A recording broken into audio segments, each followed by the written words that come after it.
Bem-vindos a mais uma porção da Bíblia, hoje dia 69.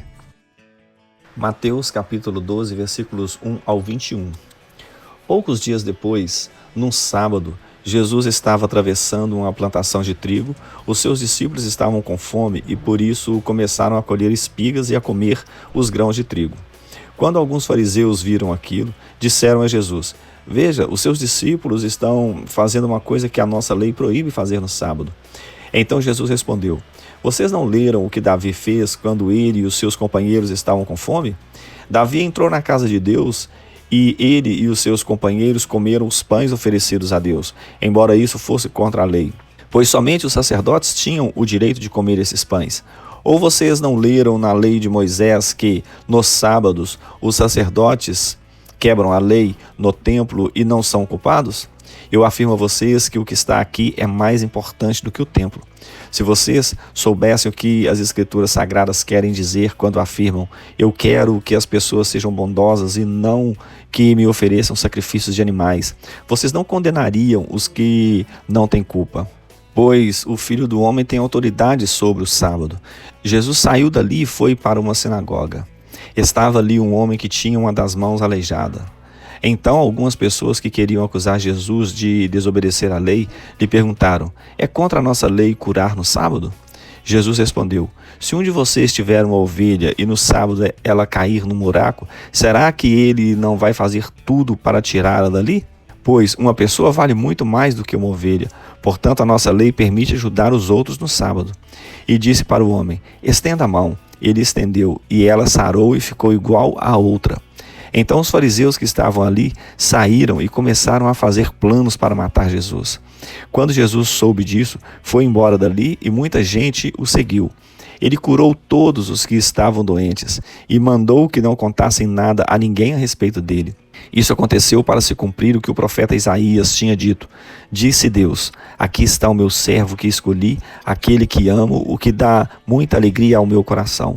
Eu porei nele o meu espírito e ele anunciará o meu julgamento a todos os povos. Não discutirá, nem gritará, nem fará discursos nas ruas. Não esmagará o galho que está quebrado, nem apagará a luz que já está fraca. Ele agirá assim até que a causa da justiça seja vitoriosa. E todos os povos vão pôr nele a sua esperança." Levítico capítulo 14. O Senhor Deus deu a Moisés as seguintes leis a respeito da cerimônia da purificação das pessoas que sararam de doenças contagiosas da pele. A pessoa será levada ao sacerdote e este sairá com ela do acampamento e a examinará. Se a pessoa tiver sarado, o sacerdote mandará trazer 2 aves puras, um pedaço de madeira de cedro, lã tingida de vermelho e um galho de isopo. O sacerdote mandará que mantém uma das aves em cima de um pote de barro cheio de água tirada de uma fonte.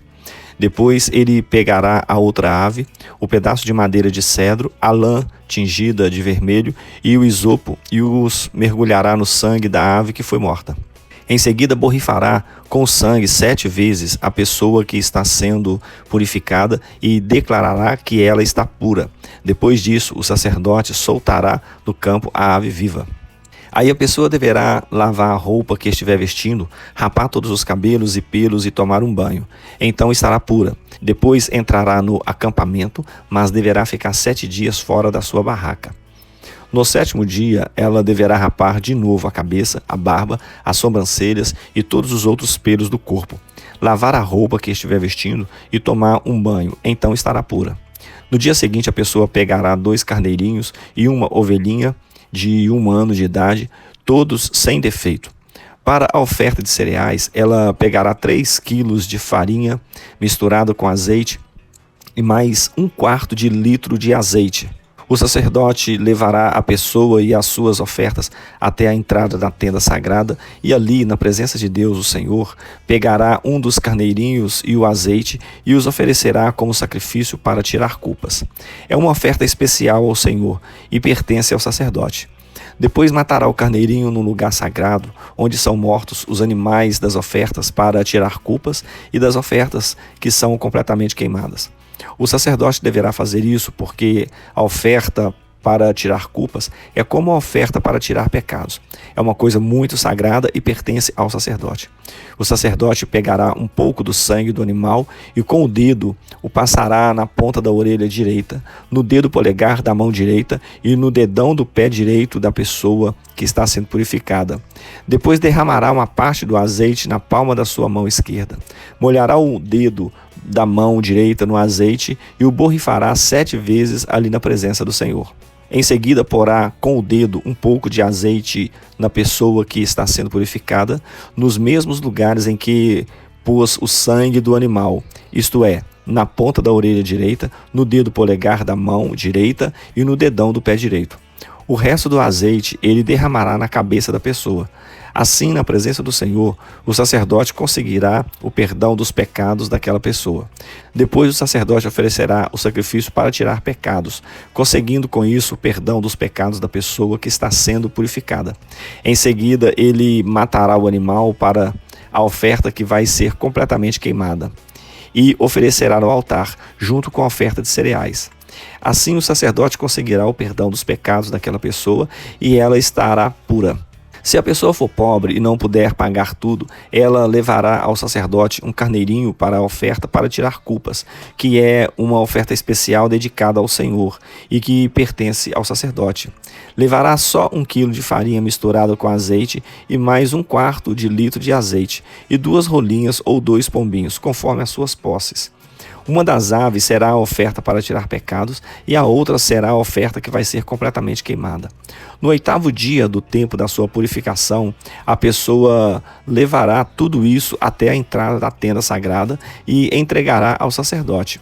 Então ali, na presença do Senhor, o sacerdote pegará o carneirinho e o azeite e os oferecerá ao Senhor como uma oferta especial que pertence ao sacerdote. Em seguida, matará o carneirinho, pegará um pouco do sangue do animal e com o dedo o colocará na ponta da orelha direita, no dedo polegar da mão direita e no dedão do pé direito da pessoa que está sendo purificada. Depois derramará uma parte do azeite na palma da sua mão esquerda e com o dedo da mão direita borrifará o azeite 7 vezes ali na presença de Deus, o Senhor. Então com o dedo porá um pouco do azeite na pessoa que está sendo purificada, nos mesmos lugares em que pôs o sangue do animal. Isto é, na ponta da orelha direita, no dedo polegar da mão direita e no dedão do pé direito. O resto do azeite ele derramará na cabeça da pessoa e assim na presença do Senhor conseguirá o perdão dos pecados dela. Depois, conforme as posses dessa pessoa, o sacerdote oferecerá as 2 rolinhas ou os 2 pombinhos. Uma das aves será a oferta para tirar pecados e a outra será a oferta que vai ser completamente queimada. Assim, na presença de Deus, o Senhor, o sacerdote conseguirá o perdão dos pecados da pessoa que está sendo purificada. Esta é a lei da purificação das pessoas que sararam de uma doença contagiosa da pele, mas que não têm recursos para comprar tudo o que a lei exige. O Senhor Deus deu a Moisés e a Arão as seguintes leis a respeito de mofo nas casas. Essas leis deviam ser obedecidas depois que o povo de Israel tivesse entrado na terra de Canaã, que Deus lhe daria para ser deles. Quando Deus fizer aparecer mofo na casa de alguém, o dono irá falar com o sacerdote e dirá que descobriu mofo na sua casa. Antes de ir examiná-la, o sacerdote mandará que tirem tudo da casa. Senão, tudo o que estiver lá dentro será considerado impuro. Depois o sacerdote irá até a casa e examinará o mofo. Se houver manchas esverdeadas ou avermelhadas nas paredes, e se aparecer que entraram nas paredes, então o sacerdote sairá da casa e deixará fechada 7 dias. No 7º dia ele voltará e examinará a casa de novo. Se descobrir que as manchas se espalharam pelas paredes, mandará que tirem as pedras em que está o mofo e as joguem fora da cidade num lugar impuro. Mandará raspar as paredes de dentro da casa e o reboco raspado será levado para um lugar impuro fora da cidade. Depois colocarão pedras novas no lugar das que foram tiradas e rebocarão de novo a casa.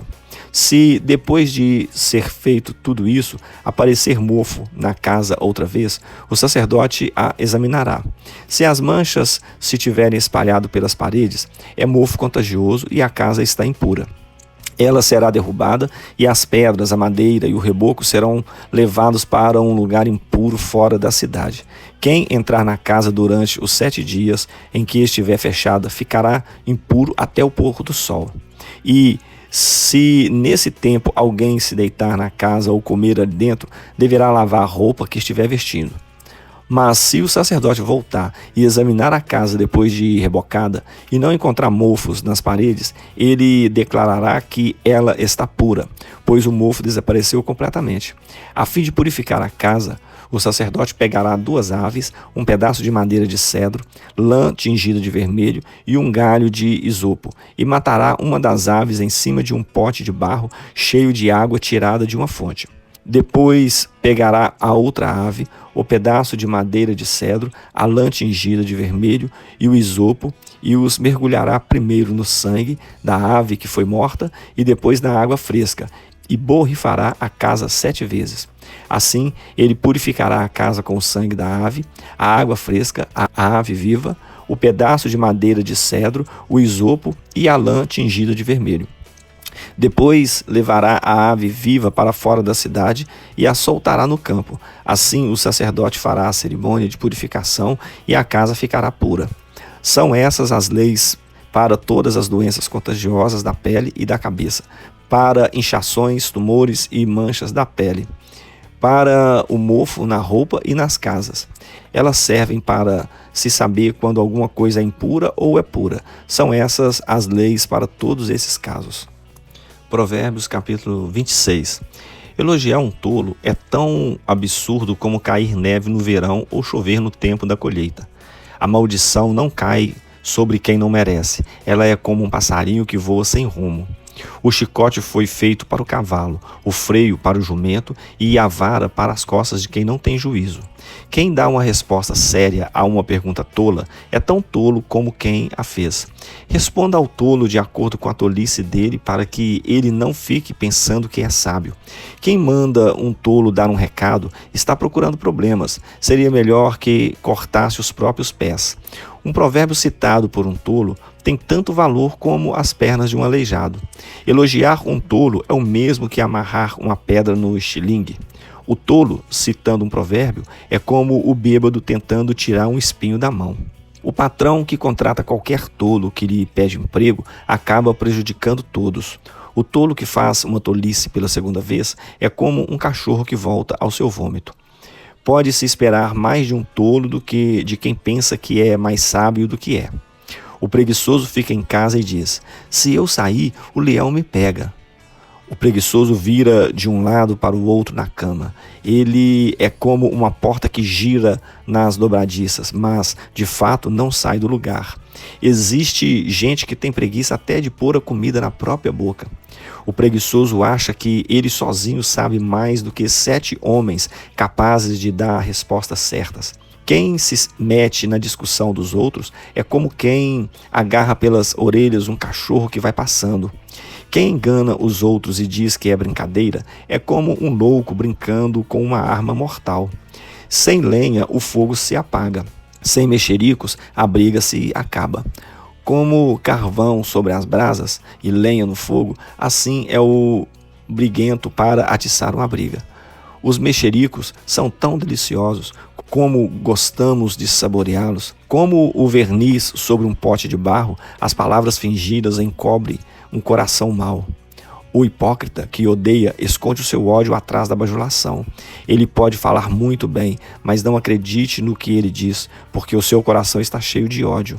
Ele pode disfarçar, mas todos acabarão vendo a sua maldade.